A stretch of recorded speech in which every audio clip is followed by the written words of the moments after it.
quick rundown of the Dougal creative area. This is my baby grand piano, 1959 Yamaha. As you can see, I've got music from all the classics. Muse, little idolmaster over here. Truly, the musicians of our time. There's a Madoka piece of sheet music I'm reading right now. I've got my Miki over there and my Jack Skellington here from when I was learning This Is Halloween, which I never finished. Miki's not even my favorite IMAS, but this figure, I love the sitting posture on the piano. Got more shit in here. A lot of weeb sheet music and what is this? Nier Automata, a Yuki Kajiura book, Best of Cinderella Girls, some actual classics. There's a list in there. Chopin's Mazurkas and Nocturnes. There's a guitar book. I shouldn't be keeping that in there. What else? Supercell featuring Hatsune Miku. And, these were a steal.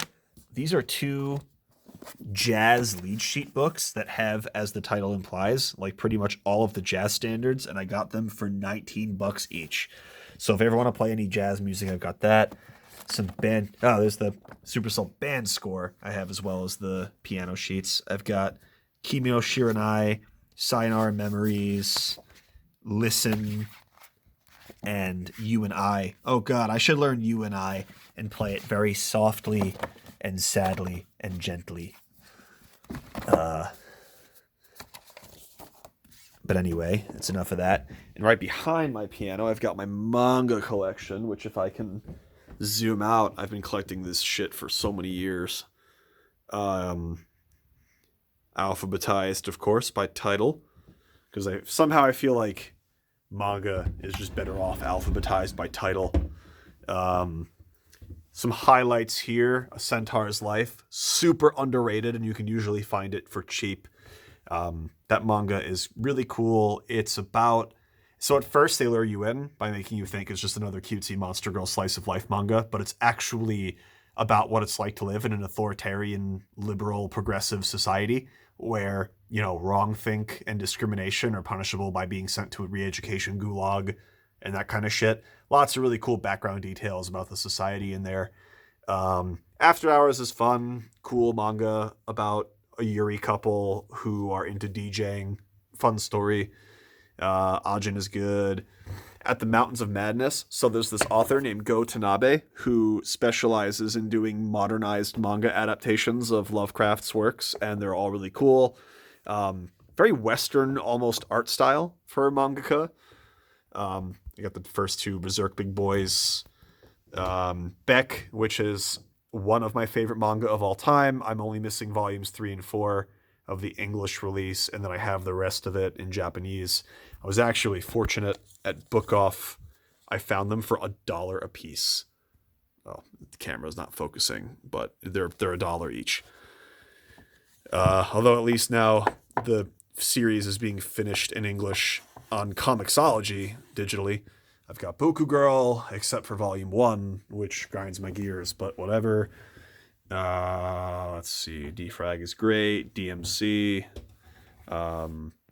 Drifting Classroom. This manga is fucking awesome. For those of you who don't know, it's about a bunch of elementary schoolers who get isekai'd into a fucking...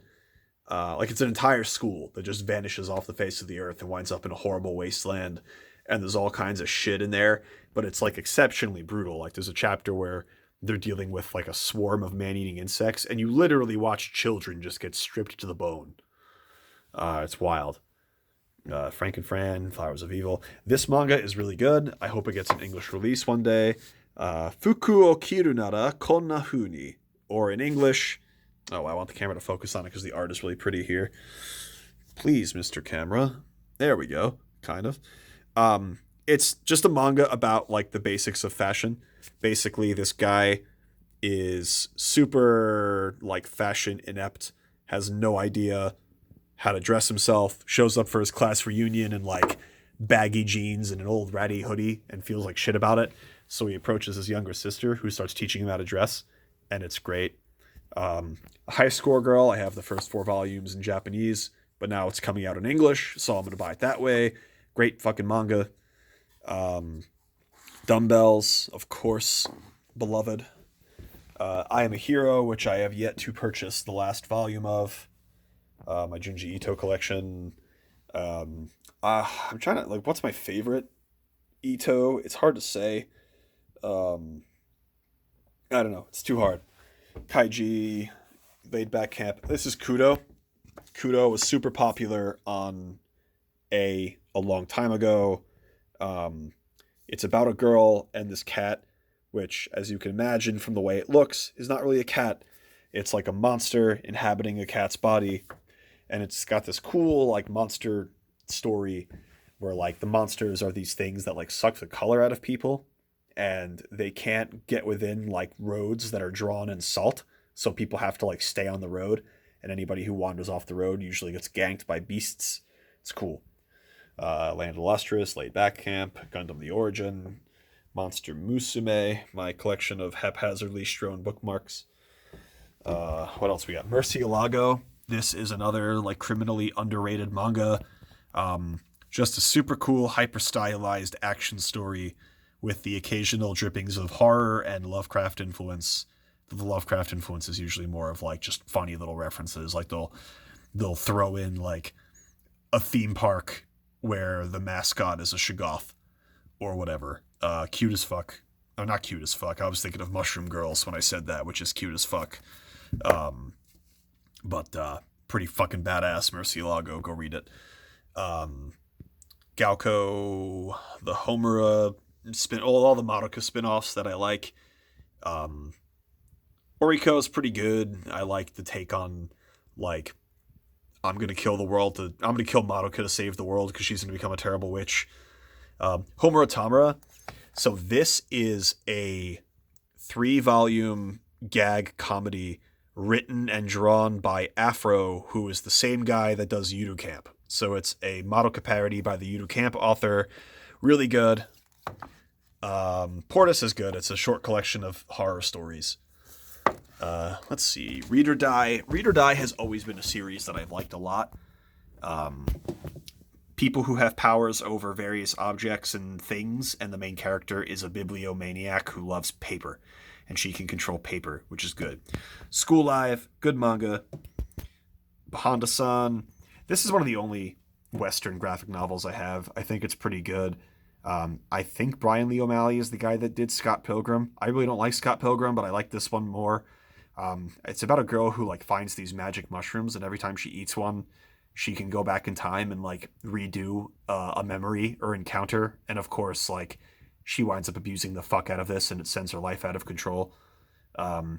Solanin, really good. All the Spice and Wolf LNs. Terraform Mars. I have 20 volumes. I'm a couple behind. And this is the last end of it here. We've got Emiya cooking manga. Urotsuki Doji, which was a super influential horror hentai ero manga back in the 80s. Really pushed the envelope for what you could show in a hentai. A lot of tentacle rape, a lot of gore. Pretty cool. You got Voynich Hotel. The Way of the House Husband. It's, if you haven't heard of this yet, it was getting a little bit of buzz. Basically, this dude is an ex-Yakuza member who is now married and a kept man. So he's like left at home to watch the kids and do all the chores. But the gag kind of repeats itself over and over again, where like, okay, like Mr. Yakuza man is plunged into a domestic situation and handles it in like the most overblown way possible. And it's funny, but it's a little repetitive. Witch Hat Atelier, pretty good manga, stellar artwork. Like the manga, obviously it's not in full color, but like every panel looks as good as this cover. Like it's crazy good. In terms of like line art, this guy reminds me of Miura a lot. Hell, even this character looks like Shirke a little bit. Nothing too special about it, except for the magic system, which is really interesting. Magic is accomplished purely by drawing, and the better you can draw the symbols, the better your magic is. But that fact is kept a secret from the general populace because they don't want everybody to just go wild with magic.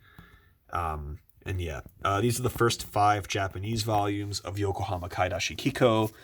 I really hope that this gets an English release one day, but until then, but on the flip side, so I have this and it's really old and the pages are like yellowed, but that actually, like, for me, adds so much to the atmosphere of this manga. Like, the yellow just makes it more, like, dreamlike and comfy looking. And then, of course, hanging up the rear is Yotsubato. Will that manga ever finish? I don't know.